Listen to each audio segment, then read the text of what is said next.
Pero I promise, I will not hold any punches. No holds barred. Away pala eh. Di away. War daw eh. Di war. Asa na yung slide ko? Ano na to, blockbuster na to sa atin dito. No, kanina pa ata pinag-uusapan dito ni Kamendong at ni Ana. Si kagalang-galang na ano ba to? Pentagon Coast Guard? Ay, ano ba yan? Ano ba yan? Ano ba? Pentagon Coast Guard. Philippine Coast Guard. Sabi niya, pro-China Filipinos traitors. Wow. Ayan siya, tandaan niya. Filipino traitors. Pare-pareho sila. Si Ambassador Babes Romualdez. And syempre, hindi papahuli, no? Sabi ni Ambassador Babes Romualdez, we support and stand by our Pentagon, Philippine Coast Guard. China's bullying and aggression is a highly emotional issue. General Romeo Browner. Browner ba to? Browner.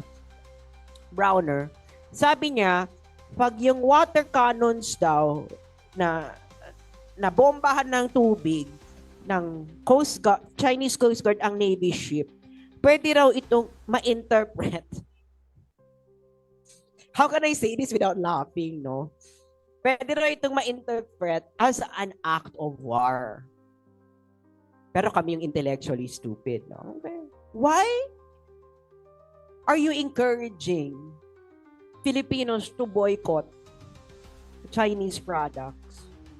While at the same time, the rich are entering to business deals with Chinese companies. Lucrative deals. Bakit hindi muna sila yung sabihan ninyo? Baka kasi, kahit sina Ayala, hindi naniniwala sa pinaggagawa ninyo. Or you have a different standard for the rich and the poor.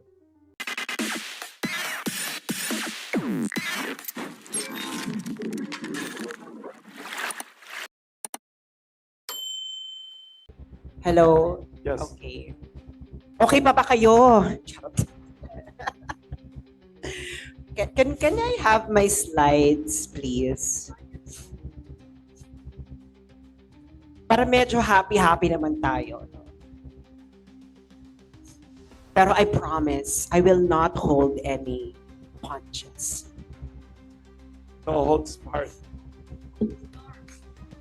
Away pala eh. Di away. War daw eh. Di war. Asa na yung slide ko? Ready slides is SAS. Time daw muna. Ano muna daw? What's this? Trivia daw muna. Trivia. Ay. Saka may sinabi ka sa post mo about water cannons. Japan and Taiwan, nagulat ako. Hello. Ayan, okay na. Okay. Okay, let's start. So the title of my presentation is, I'm so sorry ha, please bear with me ha. Hindi ko maaalis ang aking pagiging teacher. So, medyo magtuturo ako ngayon. So I prefer na if you have some questions in the middle of my discussion, please just raise your hand so that I can address it right away, no? Para hindi ako mawala sa train of thought ko. So my presentation is entitled, The Reason Barbie Left the Philippines. Why rationality will save the Philippines from the warmongers of the South China Sea conflict. Slide. Okay, so bigyan ko yun ng history, no, ng Mattel. 1976, Mattel, the company behind Barbie, had a manufacturing plant here in the Philippines. Okay, so far so good, no? December 1987, because of a lot of factors, Mattel had to lay off workers. So it was a business decision considering both internal and external business environment noong 1987, December 1987. So as a cost-saving measure, nag-layoff sila ng 1,850 layoffs. Siguro alam niyo na kung saan ito mapunta.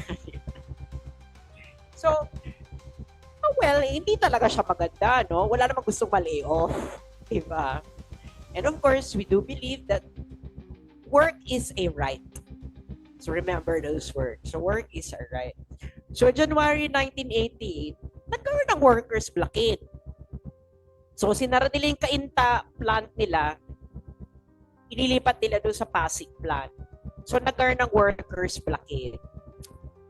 But 85% ng mga employees ng Mattel wanted to just get on with their lives, no? They just want to work. But the strikers, mga ipaglaban ng ating mga karapatan, didn't want to. So they blocked the operations of Mattel. So so Mattel, hindi na pala pwede mag-operate, no? Hindi na ito pwede pag-uusapan. Just like any businesses, what did they do? They closed the operations. So, in order for the Welga to save 1,850 jobs, they lost all the jobs, 4,000. So, every one of them didn't have a job in the end. Can I have my next slide, please? So I will just give you a flow chart of what happened. So this is true for any company. So a company bargains or negotiates with the workers. Diba? Negotiate. Ngayon, syempre, hindi naman yan lahat ng workers, no? Gusto yung leader ng mga union. So some of them, okay na yan, okay na yung na offer, 'di ba? Or naiintindihan nila yung company, no, na naiintindihan naman namin kung bakit kailangan mag-layoff and we're happy we have a job. So what do you think the union, yung mga leaders ng union would think about those people? They would consider them as a traitor to the cause of the workers. So the worker, so ito yung mga nagsasabi na traitor, yung mga workers na okay sa kanila yung negotiation or okay muna sa kanila sa ganyang setup, mag-huwelga. Iharangin nila yung operation. So what happens? The company stops operation, all workers lose their job. So this situation is applicable to any conflict, whether in your family, whether in your school, even in territorial disputes. Because this all boils down to understanding how conflict resolution and the negotiation process takes place. Can I have my next slide? Para lang maintindihan ng mga Pilipino. Kasi the other parties are engaging in demagoguery. They are not explaining things, right? They are appealing to emotion. Ngayon naman tayo, we will appear to the remaining intellect of the Filipino people so that we can save their intellect from these people who would like them to jump off the cliff. Ako naman, okay lang naman kung gusto ng mga Pilipinong tumalon sa bangin.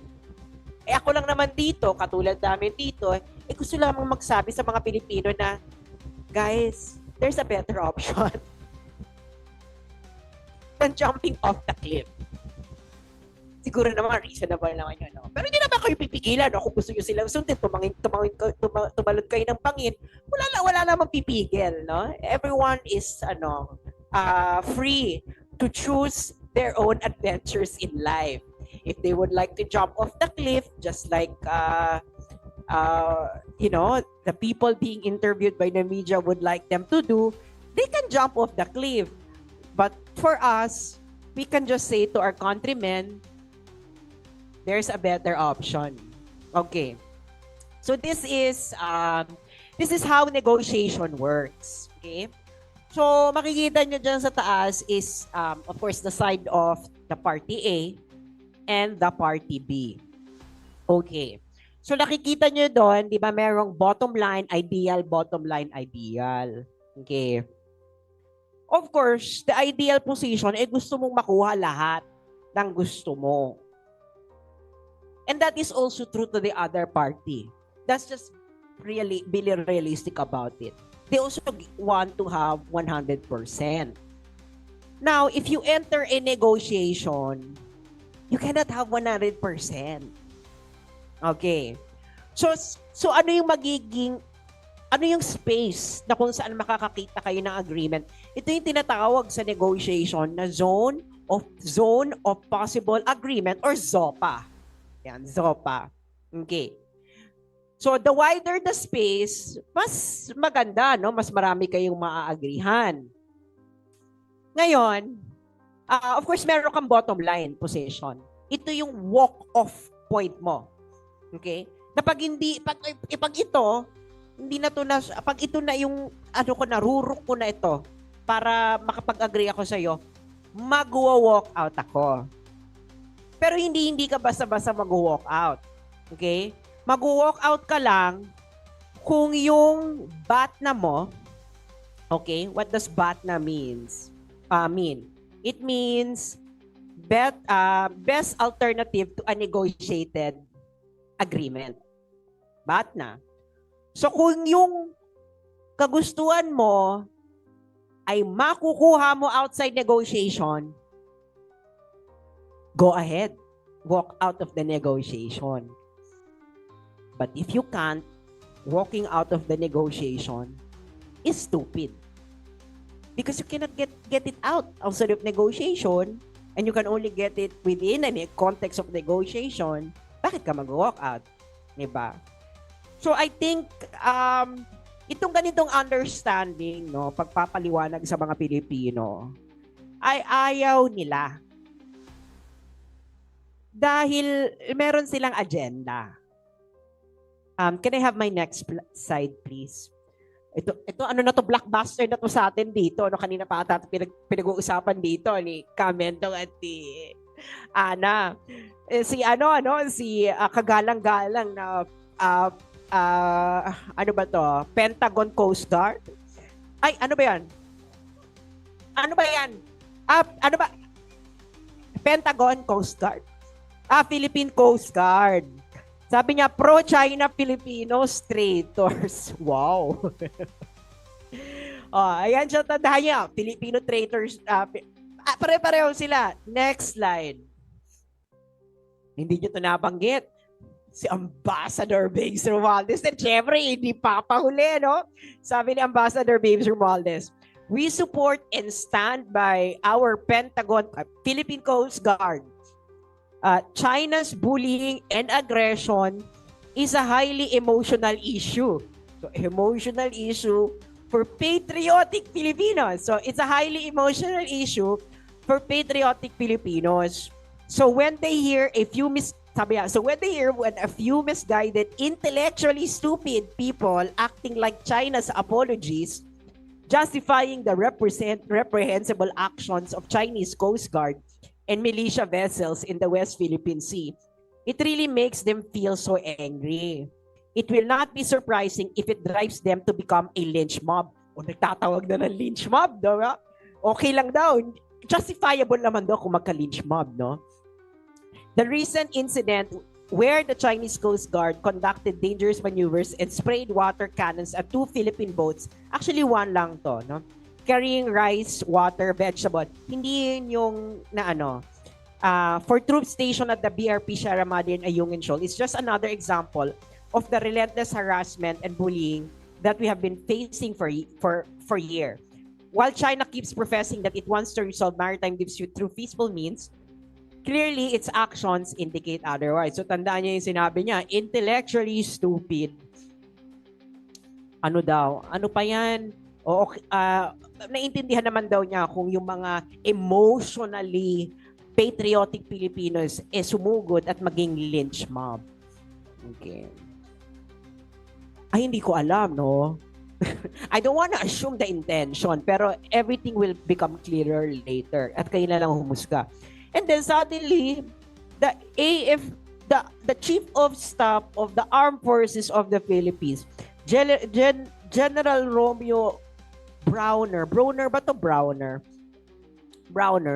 Sabi niya, pag yung water cannons daw na bombahan ng tubig ng Chinese Coast Guard ang Navy ship, pwede raw itong ma-interpret. How can I say this without laughing, no?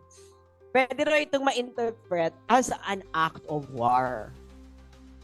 Pero kami yung intellectually stupid, no? Okay. Fine. Okay. Hihimay-himayin natin itong mga pinagsasabi nila, no? Okay. Ngayon, ito naman si Subiri and Company, no? Sabi niya, boycott Chinese products at companies. Yan. So, ayan na sila. But after a few days, eto na. Ayala finalized its deal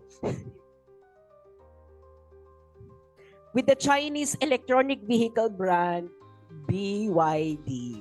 Ewan ko kung alam niyo yung BYD na. It's a very famous electronic vehicle brand, no? And yung mga hindi nakakaalam who doesn't know the industrial structure of China, you know, even private corporations, meron niyang link with the Chinese the Communist Political Party. Because it's a socialist country, no? They would like their businesses to serve the needs of their people. So that's it.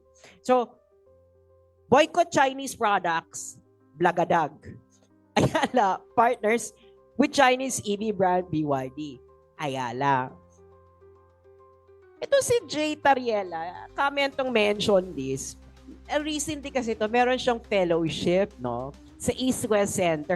Alam mo, ako naman, no? I support continuous learning. Kahit saan ka pang mag-learn, no? Kahit pumunta ka pa ng North Korea, kahit pumunta ka pa ng Iraq, kahit pumunta ka ng United States, there's nothing wrong about learning. So, yung kanyang fellowship, it was sponsored by the U.S.-Philippines Alliance Fellowship. You know, it's a group of Filipinos and Americans who would like to find mutual interest between the United States and Philippines, etc. At yung mga members ng UN-Philippine Alliance, these are, you know, the rich people, etc. And one of them, na member ng US-Philippines Alliance Fellowship,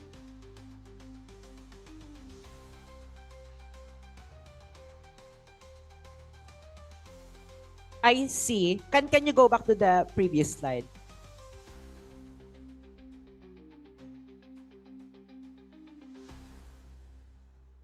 Okay. So, why are you encouraging Filipinos to boycott Chinese products, while at the same time, the rich are entering to business deals with Chinese companies? Lucrative deals. Bakit hindi muna sila yung sabihan ninyo? Baka kasi, kahit sina Ayala, hindi naniniwala sa pinaggagawa ninyo, or you have a different standard for the rich and the poor. Next slide, please. Dalawang click. Okay. Ngayon, itong mga pinagsasabi ni Babes Romualdez, ni Jay Tariela, I'm so sorry guys, no? Naunahan na kayo ng CIA. Because in June, was it in June? This year or July? Nag-publish ang International Republican Institute na isang publication na ang title ay Countering China's Information Manipulation in the Indo-Pacific and Kazakhstan. Siyempre, nandun ako, ano? At yan pa talaga yung pinili nilang i-post. Ilagay na sample ng post ko. This was my post. Talaga sinusubaybayan nila ako kasi yung post na yan, they screenshot the post a day after I posted it. Sabi ko lang, nakalagay kasi dyan, for 2 consecutive presidential elections, the Filipino people defeated the CIA's candidates. Bravo. Ganyan. So, ayan, ako daw, part daw ako ng PRC misinformation eklabu. Kaya hindi na ako nagtataka, no? Naunahan na kayo ng CIA. Bakit ko sinabing CIA itong International Republican Institute, no? This is a CIA arm. Can we go to the next slide? You know, the International Republican Institute or IRI, ito yung bahagi ito ng 4 core funding agencies ng National Endowment for Democracy. Okay, so IRI, tapos National Democratic Institute, Center for International Private Enterprise, saka Solidarity Center. So yung nakakaalam ng CPP-NPA structure, pareho sila mag-spread ng propaganda. So meron silang for kung hindi mo bet ang ang Democrats sa United States, meron naman kaming International Republican Institute. Kung ayaw mo naman ng mga Republicans sa United States, meron naman kaming National Democratic Institute. Pero syempre, meron din kami for the businesses, sa mga entrepreneurs. At meron din kami para sa mga workers. So covered nila yung mga all bases. So the funding comes from the US government, and then devolved to the National Endowment for Democracy, tapos sinahati niya yan sa 4 na yan. Ngayon, sabi nung dating, hindi naman ito conspiracy theory, no? Ito ang sinabi ng dating head ng National Endowment for Democracy. A lot of what we do today was done covertly 25 years ago by the CIA. Kasi nga, yung ginagawa ng CIA, noong mga panahon na yan, nagkakaroon na ng problema sa US Congress kasi ang daming ekse-ekse na. So gumawa sila ng other arm in order to cover some of activities that could be considered legitimate in a democracy for the promotion of freedom, peace, and love the Philippines. Ganyan.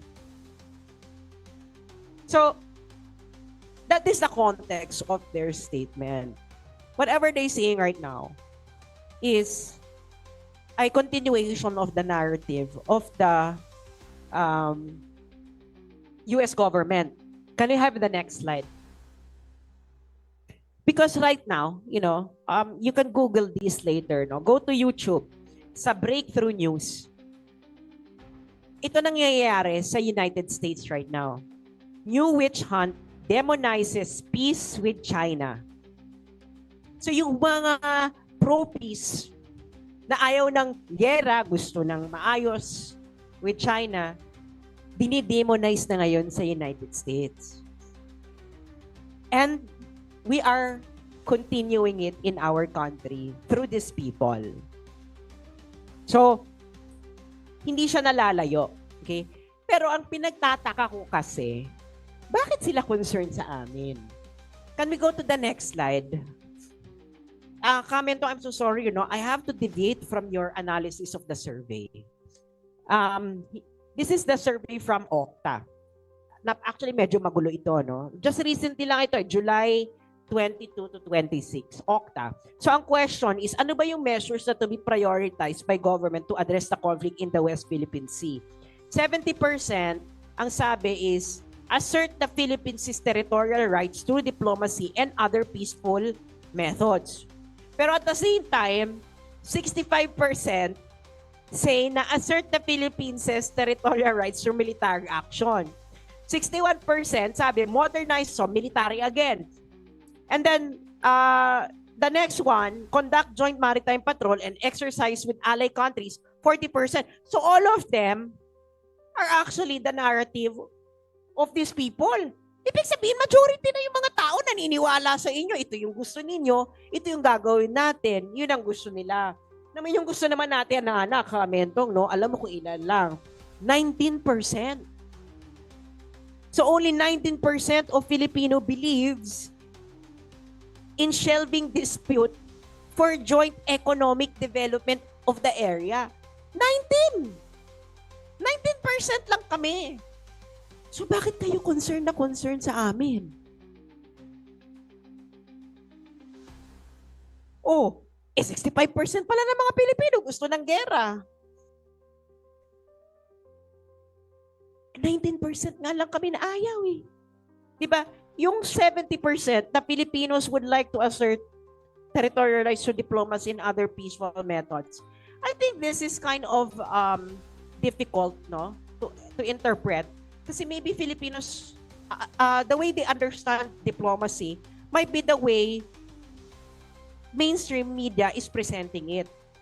Diplomatic protest, mag-send ng note verbal, pumunta ng United Nations, makipag-usap sa Amerika. Maybe that's what they think about what diplomacy is. That is the essence of diplomacy. But it is not, no? I will discuss it later. So bakit kami why are they concerned about the 19%? Eh kasi ako, kung 19% lang yung umaayaw sa akin, no? The hell I care. Bakit kailangan na yung ambassador natin sa United States, magsalita pa? Bakit si Jay Tariela, kailangan magdrama pa, may press conference pa? 19% lang kami. Why spend that resources on the 19%? Do they want Filipinos to be 100% to be fully in their plan? Gusto ba nila na sa Pilipinas, kailangan lahat maniniwala sa kanila? Ano ba tayo? Are we a theocracy? Are we back in the dark ages na bawal kang mag-disagree sa orthodoxy ng simbahang Katolika, otherwise you will be burned at stake? Are you the Pope? What are you? Akala ba namin ang China ang dictatorship? Akala ba namin ang China ang walang freedom of speech? Lahat dapat lang sumunod sa gusto ng Chinese Communist Party of China. Eh bakit nyo sila ginagaya? Kung mali pala po yan, sir. Kasi ang ginagaya ninyo, ang United States. You know, when the United States wants to sell an agenda, lahat naman dito kami, no, lumaki na kami. Alam na namin yung galawan ng United States. Siguro yung mga bata, hindi pa nila alam. No? Nalalat mo namin yan. We have witnessed the Kuwait, the first Gulf War. We witnessed the invasion of Iraq. We witnessed a lot of things that the Americans did. That's why we can easily spot whether they're doing it again. But the thing is, a lot of our Filipinos are not aware because during those times, wala pa noon masyado tayong access sa international news. What we always see is what the Philippine mainstream media actually deliver to us. That's why, kita nyo, all those people, sinasabi nila, let's pursue peaceful means and diplomacy. 70% Filipino. Pero hindi alam ng mga Pilipino what it actually means. Military action, 65%. Sino yung mga hindi nabibigyan ng espasyo sa mainstream media? Well, except from SMNI, but I don't consider kasi SMNI as mainstream media. So, sino yung hindi nabibigyan ng espasyo? Who? Those who believe in shelving the disputes for joint economic development of the area. And it reflects 19%. So that's how powerful mainstream media is shaping our preferences. Because that's what they want to do, no? They would like to limit the preferences of the Filipino people. And kaya pag nag-decide sila, they would like to make Filipinos believe na, hindi, we are already in a desperate situation. That's why we have to jump off the cliff na. And those people na magsasabi sa mga Pilipino na there is a better option are called intellectually stupid by Ambassador Babes Romualdez. Hindi ba kayo nagkataka? Bakit yung ambassador natin, for example, sa UAE, hindi nagsasalita tungkol dito. Ambassador natin sa Kuwait, ambassador natin sa India, Pakistan, ambassador sa China or sa Japan, ambassador natin sa Indonesia. Why is Babes Romualdez, our ambassador in the United States, so active here? What is his interest? I-explain natin yan mamaya. Okay, next slide. I'm sorry, bear with me, no? Medyo mahaba to. But wala na naman tayong space, no, sa mainstream media. So dito na natin buhos lahat. So, eto kasi yan, no? So, those who are following the narrative, tinatawag na kaming traitor because we would like to analyze the facts. We would like to analyze the situation holistically, in a more balanced way, to understand the historical context. Because, ito alam to ng mga intellectuals, no, ng mga Filipino intellectuals. Siguro naman, no, stand up and defend real scholarship. You know that a behavior cannot be explained on its own. It has to be explained within its context, within its situation. Alam din to ni Justice Carpio. Ikaw ba, Justice Carpio, pag ikaw ay nagja-judge at may naghabla, sinampal po ako nito, hindi mo ba pakikinggan ang nasasakdal? Ganyan ba tayo, ang justice system natin? Hindi natin pwedeng pakinggan ang nasasakdal. Kasi dapat doon lang tayo sa naghahabla.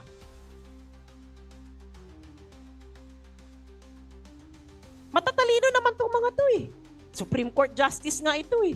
Hindi ba yan ang very basic premise ng hustisya? Na dapat mong pakinggan ang nasasakdal at dapat mong balansihin ang kanilang mga istorya upang malaman mo ang iyong magiging desisyon. Yan ang hustisya. Ang scale ba ng hustisya ay dapat ito ay nakatagbingi. Pabor sa naghahabla? Hindi ba nang ganyan ang ating kultura? Saan galing yung kultura na yan? Bakit bigla ninyong itinapon ang ganitong mga values natin? Dahil lamang sa gusto ninyong awayin ng mga ordinaryong Pilipino, ang China. Pero ang inyong mayayaman na mga kabarkada ay pwedeng kumita sa kanilang mga business deals sa China.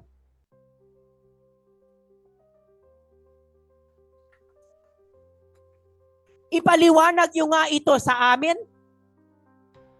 Bakit iba ang approach ninyo sa mayayaman ng bansang ito tungkol sa issue na ito? Pero sa mga mahihirap at katulad namin na payak lamang ang pamumuhay, ay gusto nyo kaming mag-aklas na at pumunta sa gera kapag ang Philippine National Navy ay masabuyan lamang ng tubig ng Chinese Coast Guard. Saan nyo hinuhugot ang mga konsepto na ito? Ako po ay nag-aral sa The Hague, sa Leiden University. Ang The Hague po, ang sentro ng international law sa mundo. Ikaw, Babes Romualdez, nakita ko ang CV mo. Siyempre, titingnan mo ang background, no? Kung ano bang pinaguhugutan nito. Wala kang pinag-aralan sa international law. Wala kang pinag-aralan sa international relations. Ang kursong tinapos mo ay business administration.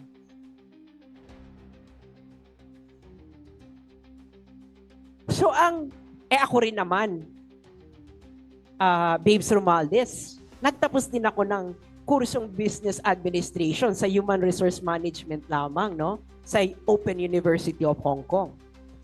At alam namin ang takbo ng utak ng mga katulad mo na gustong magnegosyo.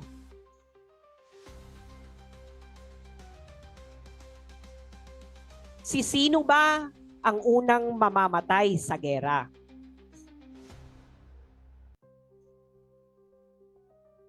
Una bang mamamatay sa gera ang mayayaman na nasa Forbes Park?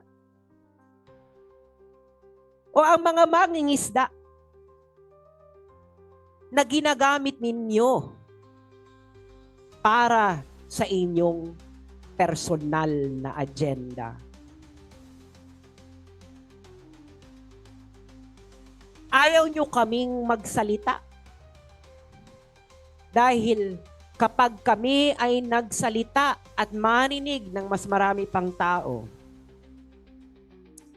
baka hindi nyo na makuha ang gusto nyong mahangad para sa kapakanan ng inyong bulsa at ng inyong pamilya.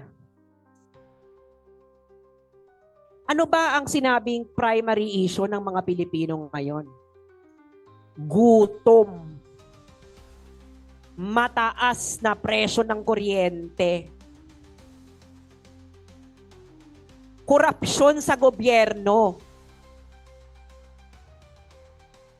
Paulit-ulit na sistema ng gobyerno na ang pinapalitan lamang natin ay ang magnanakaw. At kung sino ang manggagadyo sa atin. Di ba? So, sino ba ang tunay na kalaban ng mga Pilipino? Sino ba ang dahilan kung bakit ang taas ng kuryente sa ating bansa? Kung bakit ang taas ng kagutuman sa ating bansa dahil napakataas ng presyo ng pagkain? May nabasa akong news article recently. Ang sabi ang taas nung survey 120,000 yung na-survey. Ang mga bata raw ngayon ay lumalaki na, karamihan ay lumalaki ng malnourished. Stunted growth. The reason? Mahalang pagkain.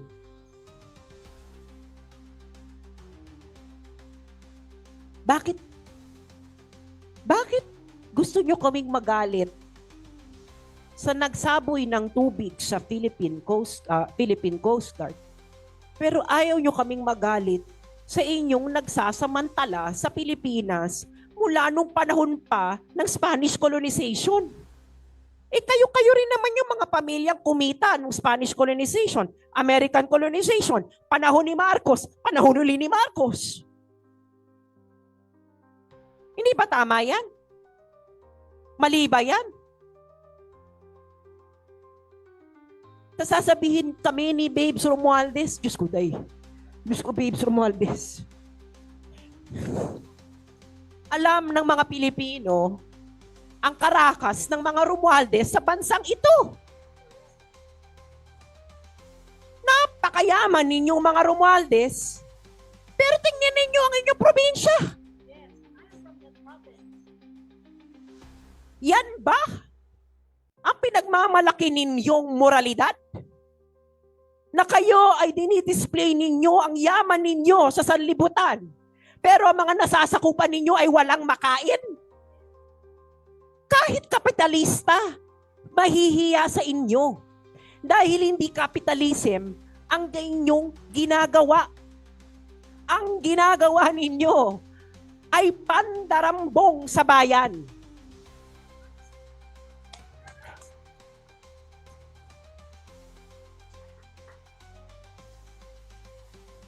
Sabi nyo, bawal namin tingnan. Kasi para sa kanila, judgment sa kanila, na pag tiningnan namin ang historical context at lalo naming maintindihan ang sitwasyon, ay maiintindihan namin kung bakit ito ginagawa ng China. Bakit ba ito mali? Bakit sa tingin nila ito ay mali? Bakit? Next slide.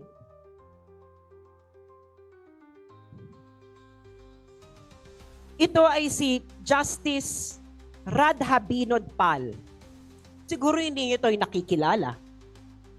Siya ay isang Indian international legal scholar.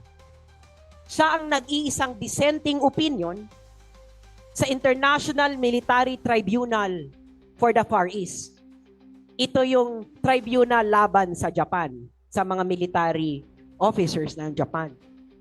Nag-iisa siyang dissenting opinion. O syempre, na-encounter ko lang to sa The Hague, no? Hindi ko naman na-encounter to dito. Hindi ko naman alam na meron palang ganito. So ako ay pumunta sa Peace Library sa The Hague. At aking binasa ang kanyang dissenting opinion. The original copy na naka-imbak sa Peace Library sa The Hague. Nakapit-bahay ko lang naman sa The Hague, no? Ang kanyang analysis ay, ang kanyang judgment, not guilty ang mga Hapon. Kaya ito si Justice Pal, meron tong shrine sa Japan. You know, that's why the Japanese should remember the judgment of Justice Pal. Or what it actually means. What Justice Pal said was, the actions of Japan cannot be separated from the actions of the Western imperialists in Asia. He said that he doesn't condone the actions of the Japanese, but it doesn't mean that the Japanese should be the only one that should be guilty. Because for every action, there is a reaction. You cannot understand a behavior, babalik tayo, without understanding the context. So what Justice Pal said is, Justice Carpio, you listen. Questions of law are not decided in an intellectual quarantine area in which legal doctrine and the local history and all else is forcibly excluded. We cannot afford to be ignorant of the world in which dispute arise. That's what Justice Pal said, the only dissenting opinion to the tribunal against Japan. And this has been my inspiration in looking at every conflict. I read this in 2011, no, during my first year in The Hague, because this is our first lesson, war. And this is very relevant.